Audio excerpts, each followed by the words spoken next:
Have you ever seen something so horrifying that you know deep down it will replay in your dreams forever? Some time ago when I was just a boy, I had one dream: to finally meet the real Santa Claus. That December, I had been completely obsessed with photography and video, and had been recording and taking pictures of everything in sight. Yes, I had taken pictures of everything: Christmas trees, neighborhood puppies, even a batch of burnt gingerbread cookies my mother had taught me how to bake earlier in the week. I was a pretty straight-laced kid, and I was the last kid I knew to still believe in Santa. "Don't tell me you still believe that," my friend Chris had said, to which I replied nothing. I was a stubborn little boy, and I knew for a fact that if I truly just believed enough, that I would indeed see something amazing after the clock struck midnight and became Christmas Day. I was right. Sort of. If you would like to continue living in blissful ignorance, this is where you should stop listening. Maybe it's better if you don't know the truth.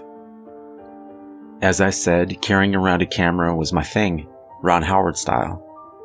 That year on Christmas Eve, I had planned to be the first child on Earth to get concrete proof of Santa's existence.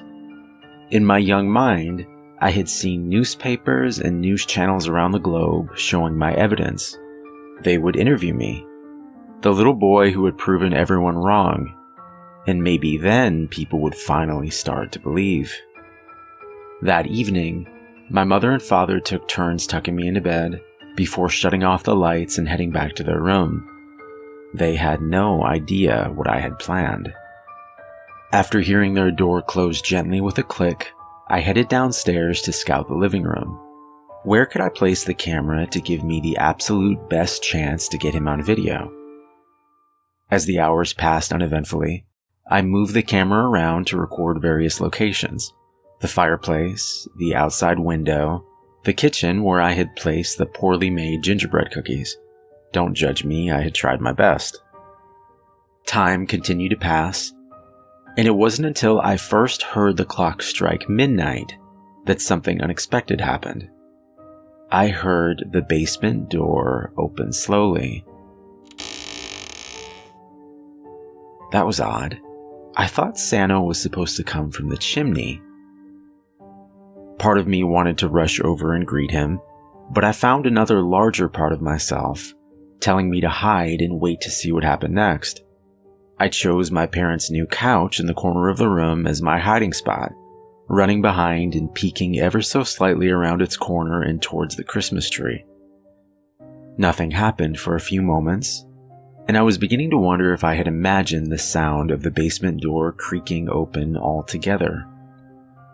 And then I heard the whistling. But it wasn't jingle bells or anything like that. No, it wasn't cheerful, and it certainly didn't contain the holiday spirit. The snow had started falling more steadily outside, and for some reason that odd whistling had suddenly made me realize how completely isolated the three of us were out here. My father had bought the small cabin some time ago, the nearest neighbor being half a mile or more away. It seemed even farther in a blizzard. This was my first, and I had been very excited about being snowed in for a few days. That was until the thought occurred to me of being snowed in with something else. Something that had no business being there. The wind began to push against our secluded home as well, seeming to hit all sides at once. Wow, my parents could sleep through anything, it seemed. My eyes pulled away from the chaotic weather outside my home and back towards the basement door. And then I saw him, or should I say it, coming slowly closer. The figure was cloaked and seemed to float just above the living room floor. Did I think about screaming? Yes, I did. Looking back though, I'll give myself credit. I stayed calm. And perhaps this still was Santa after all. I decided to wait and see what happened. It seemed that the tall figure hadn't seen me peeking out from behind the couch, because it just kept on floating towards the Christmas tree and fireplace. Whatever it was, it began to whistle again, and this time I was able to identify the tune. Silent Night. The melody was off rhythm and was the only time in my life that hearing a song made me feel uneasy. Very uneasy. I realize how insane this next part is going to sound if we haven't gotten there already. But as I watched the tall figure near the Christmas tree, I could hear it begin to sniff deeply. The tree swayed and shook against the force of the creature's nostrils, and then it began to speak. "Come out, little boy." He had seen me.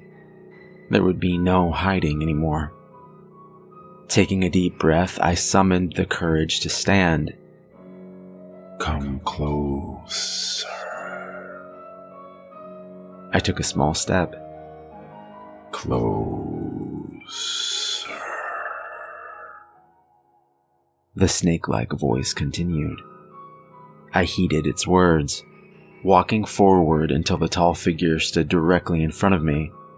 I felt small in its shadow, smaller than I had ever felt. "Are you him?" The creature made a soft, almost inaudible noise.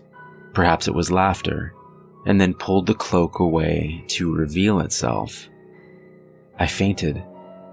When I came to, the creature was still standing where it had been, a soft grin plastered to its face. "You aren't the first one that's fainted at the sight of me. You're lucky I didn't eat you." "Eat me?" I stammered. "Yes, but that would be only fair.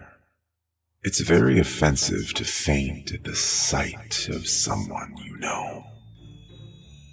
I said nothing, only staring up at the creature. Though I've tried to forget its form with time, I can still remember it clearly.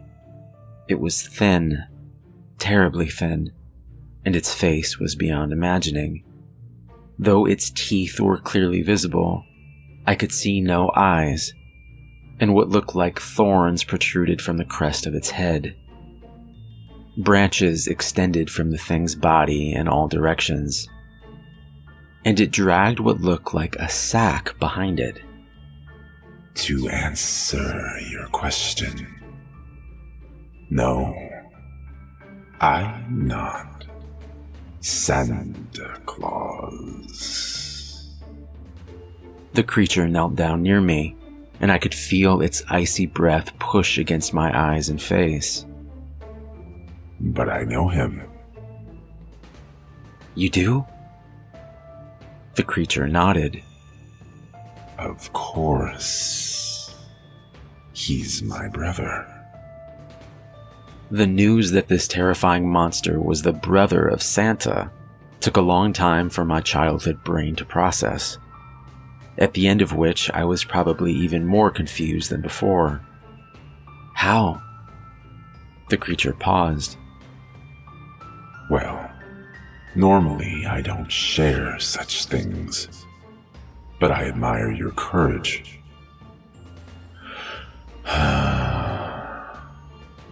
And it's been a long while since I've spoken with anyone, even a boy. It smiled, showing its sharp teeth, and then continued. For every good act in this world, there is an evil one. For every kind gift, there must be an unkind. I bring balance to the good my brother spreads. I bring "Evil," I whispered, finishing his words. The creature nodded as if pleased. You are a smart little boy. So far, I'm glad I haven't eaten you. My mind churned again. "So what evil have you brought us?" There was a long silence before it replied. You are very wise.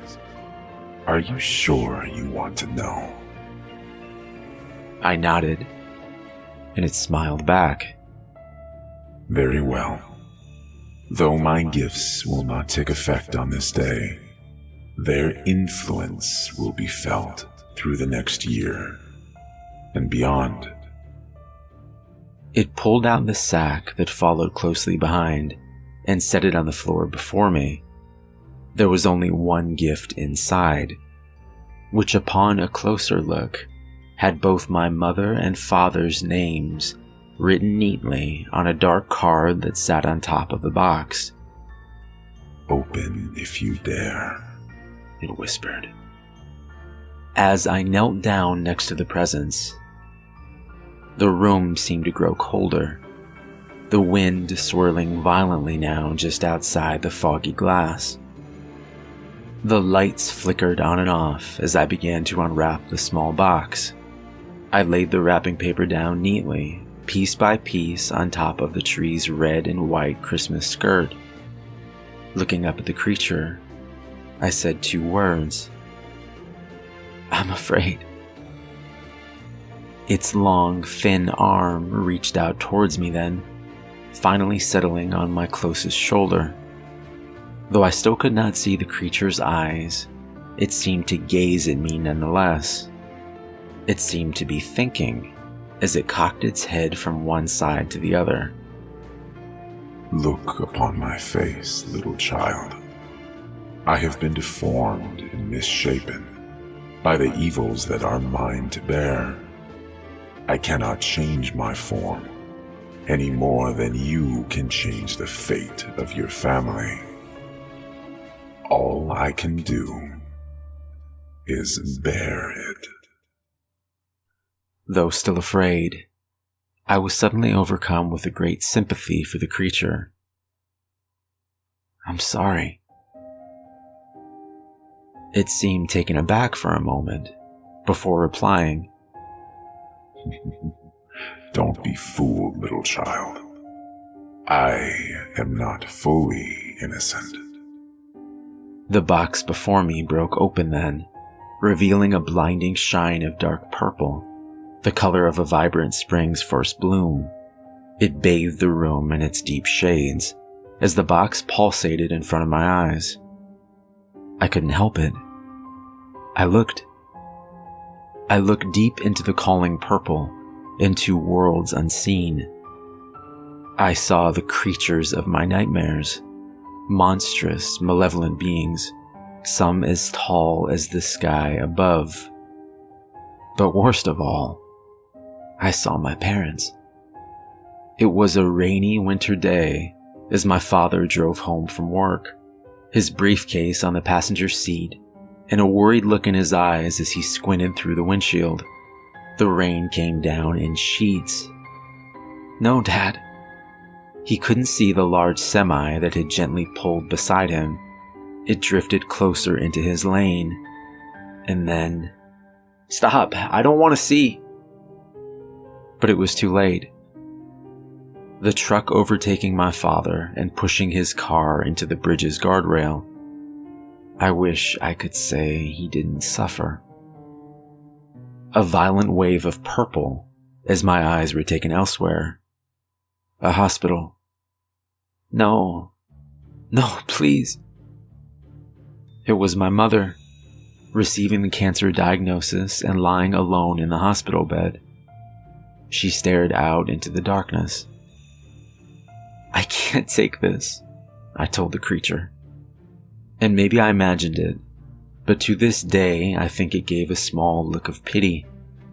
It knelt closer. She'll live. Why did you show me this? I asked. The basement door opened again with a creak,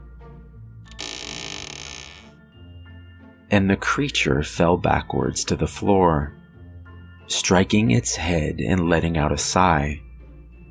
I realized then that as terrifying as this thing was, there was still one that even it must answer to. I must go, it whispered, pulling the cloak over its bony head and concealing its form once more. I watched as it floated back towards the basement steps and then said the words I will always remember. Be afraid for what is to come, child. But do not let it consume you, as it has me. I watched its figure begin to fade away into the darkness, the last proof of its existence being the soft words that carried their way through the air and into my ears. For only in death and suffering will you find life.